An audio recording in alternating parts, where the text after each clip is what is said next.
우리 하나님 말씀 잠언 1장 20절에서 33절까지 말씀입니다. 잠언 1장 20절에서 33절까지 말씀입니다.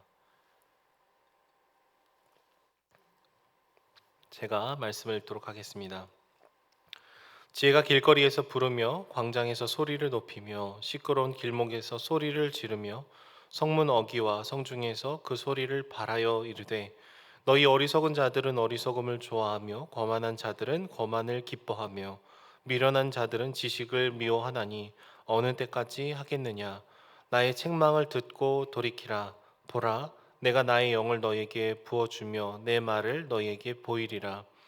내가 불렀으나 너희가 듣기 싫어하였고 내가 손을 폈으나 돌아보는 자가 없었고 도리어 나의 모든 교훈을 멸시하며 나의 책망을 받지 아니하였은즉 너희가 재앙을 만날 때에 내가 웃을 것이며 너희에게 두려움이 임할 때에 내가 비웃으리라.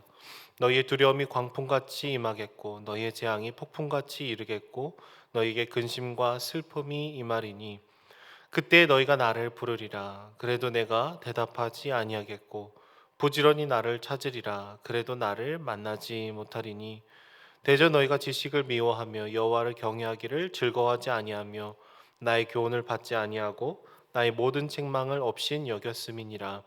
그러므로 자기 행위의 열매를 먹으며 자기 꾀에 배부르리라. 어리석은 자의 퇴보는 자기를 죽이며 미련한 자의 안일은 자기를 멸망시키려니와 오직 내 말을 듣는 자는 평안히 살며 재앙의 두려움이 없이 안전하리라.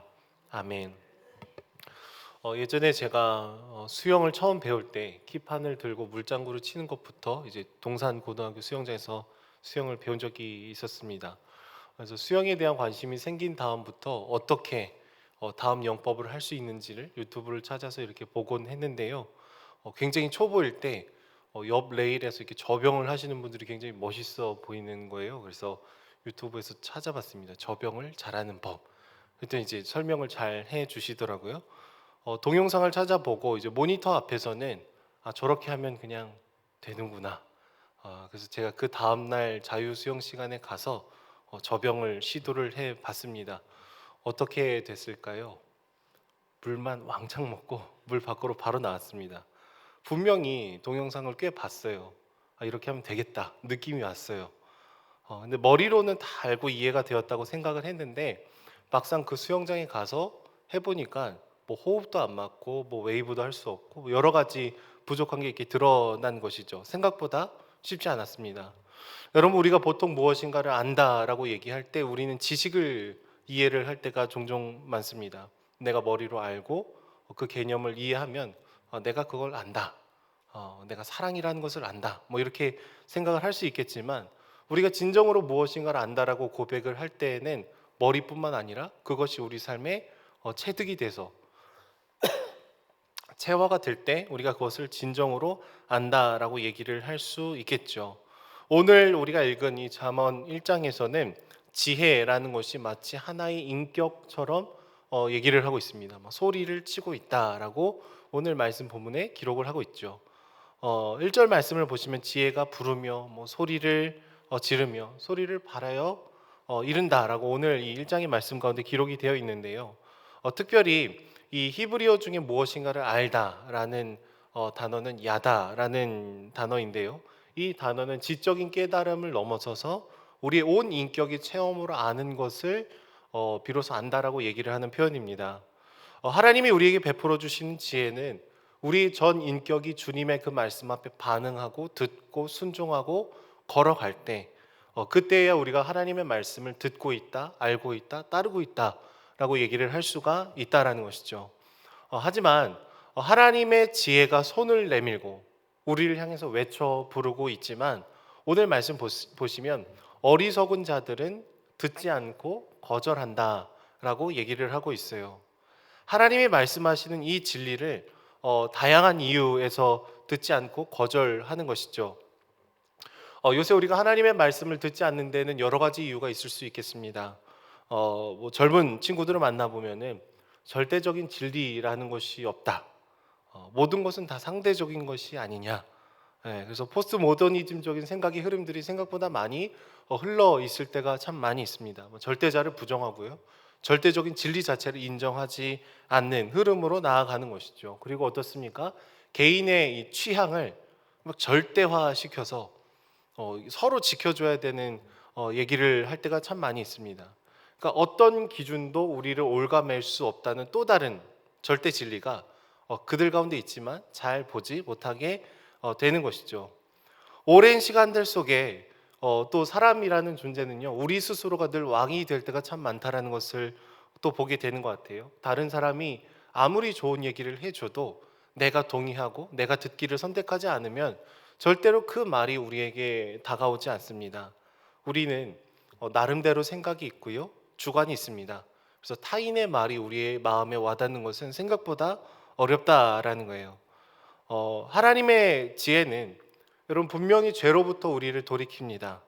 그리고 우상이 주는 그 속박으로부터 우리를 자유케 하는 역사가 일어나게 되는 것이죠. 하지만 우리는 우리 스스로의 한계를 주님 앞에 고백하고 하나님의 말씀에 귀를 기울이지 않으면 절대로 하나님의 그 말씀에 엎드리지 않는 것이죠. 여전히 내가 살아온 방식으로, 세상에서 사람들이 얘기하는 방식으로 저희가 그 기준과 가치를 설정하고 걸어갈 수가 있다라는 거예요. 그래서 이 의인화된 지혜의 외침은요, 우리를 향한 주님의 사랑의 외침이다라고 이해를 해볼 수가 있겠습니다. 31절 말씀을 보시면은 뭐 이렇게 내용들이 표현되어 있는 것 같아요. 결국 우리는 우리 스스로가 내 삶의 전부라고 생각했던 것을 추구하면서 이 내가 선택했던 행위가 낳은 열매를 마주할 수밖에 없다라는 것이죠. 여러분, 우리는 하나님 안에서만 참된 안정감을 누릴 수 있는 사람입니다. 그런 존재죠. 하지만 하나님이 아닌 그 다른 무엇인가로부터 우리가 인생의 의미를 찾고 기준과 가치를 찾게 되면은 불안할 수밖에 없고 두려워할 수밖에 없고 조급해 할 수밖에 없다라는 거예요. 마치 물고기가 물 밖에 있으면 숨을 헐떡일 수밖에 없듯이 우리는 물 안에, 주님 안에 있어야 우리가 살아날 수 있는 것이죠. 하지만 우리의 한계에 다다르기까지는 우리는 여전히 주님의 말씀에 귀를 기울이려 하지 않는다라는 것을 우리는 고백해야 되는 것이죠.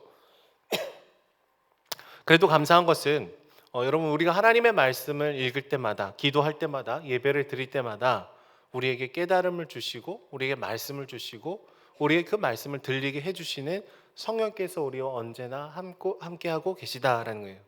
오늘 본문을 보시면 소리를 치고 있다, 외치고 있다, 손을 내밀고 있다라고 얘기를 하는 것이 바로 그 이유입니다. 여전히 우리는 연약하고 여전히 우리는 자기 멋대로 있지만 주님의 그 외침이 우리의 마음보다 더 크다라는 것입니다. 오늘 이 새벽에 먼저 우리는 우리 마음의 중심을 잘 돌아볼 수 있었으면 좋겠습니다. 우린 정말 우리가 살아가던 그 삶의 습관이 하나님의 말씀에 벗어나는 게 있어서 그래서 막 교정하려는 그런 애씀이 있습니까?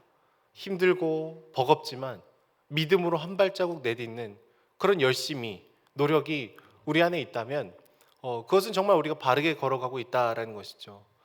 헬스를 최근에 이렇게 하면서 고통이 없이는 아무런 그 몸의 발전이 없다라는 것을 보게 되는 것 같아요. 조금만 그 굉장히 적은 무게의 아령만 들면은 그냥 현상 유지입니다.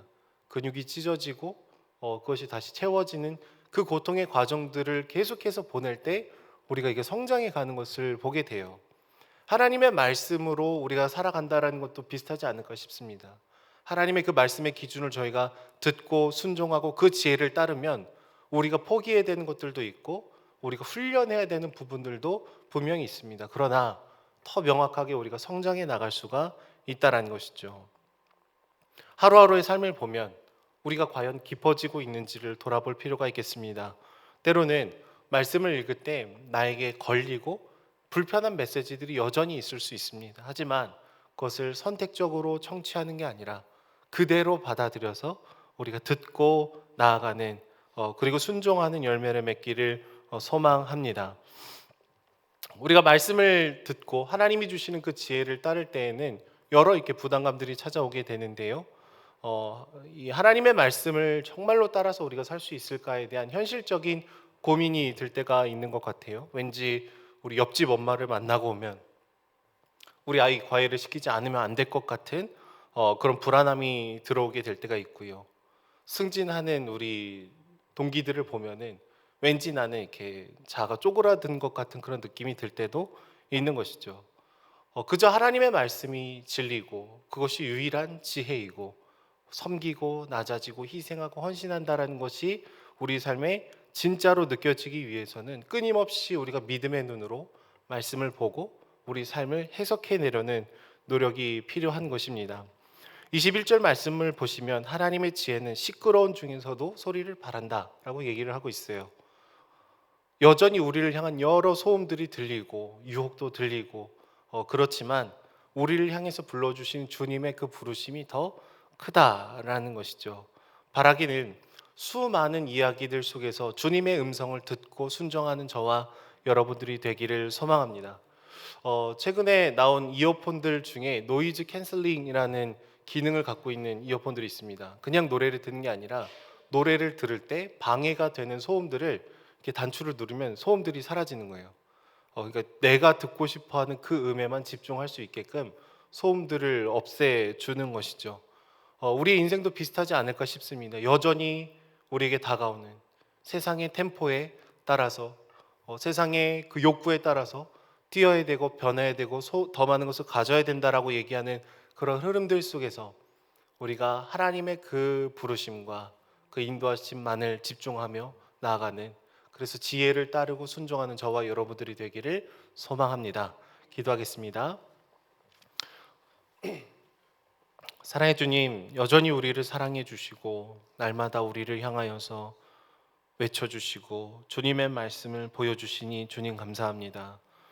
때로는 하나님의 말씀을 듣기 싫어하고 부담스러워하고 현실의 어려움을 토로할 때가 우리가 참 많지만 다시금 하나님의 말씀을 들을 때에만 우리가 참된 평안과 자유함을 얻을 수 있음을 믿음으로 고백하오니 날마다 하나님을 붙들고 의지하며 나아갈 수 있도록 주님 붙들어 주시옵소서. 세상에 수많은 소리들이 들리지만 양이 목자의 음성을 듣고 걸어가듯이 주님의 그 음성만을 따라가는 저희들이 될 수 있도록 날마다 축복하여 주시옵소서. 감사드리며 예수님의 이름으로 기도드립니다. 아멘.